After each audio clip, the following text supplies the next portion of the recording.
आपने कभी ये बात नोटिस की है कि सर्दियों में नज़ला ज़ुकाम होने के साइन सिम्टम्स लोगों में बहुत बढ़ जाते हैं और आमतौर पर लोगों का ये ख्याल होता है कि शायद वायरसेस की तादाद बढ़ गई है, जिसकी वजह से उन्हें सर्दियों में ज़्यादा नज़ला ज़ुकाम होने के चांसेस होते हैं। Let me clear one thing कि ऐसा कुछ भी नहीं है। 3 अहम रीज़न्स हैं जिसकी वजह से सर्दियों में नज़ला ज़ुकाम होने के चांसेस बढ़ते हैं। पहली रीज़न है कि लोग बॉडी को प्रॉपरली हाइड्रेट नहीं करते हैं, पानी पीने से कतराते हैं। इसकी दूसरी अहम वजह हैंड हाइजीन है।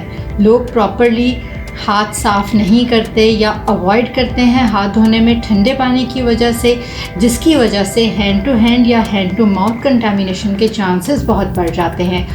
इसकी तीसरी अहम वजह इंट्रानेज़ल कैविटी का जब टेम्परेचर आम बॉडी से 5 डिग्री सेंटीग्रेड तक लोअर डाउन होता है तो वहाँ पे चांसेस बढ़ जाते हैं वायरस के इंट्रानेज़ल वॉल के साथ स्टिक होने के और उसे इन्फेक्ट करने के, जिसकी वजह से इन्फ्लेमेशन का प्रोसेस स्टार्ट हो जाता है। और ये एक इंटरनेशनल रिसर्च ने ये साबित किया है कि जिस वक्त इंट्रानेज़ल कैविटी का temperature 5 degree centigrade normal body temperature से लोअर डाउन होता है, इम्यूनिटी सिस्टम के कम होने की वजह से चांसेस इन्फ्लेमेशन के बढ़ जाते हैं। अगर हम बात करें इसकी प्रिवेंशन के बारे में तो प्रॉपर हाइड्रेशन, गुड हाइजीन और बॉडी टेम्परेचर कंट्रोल।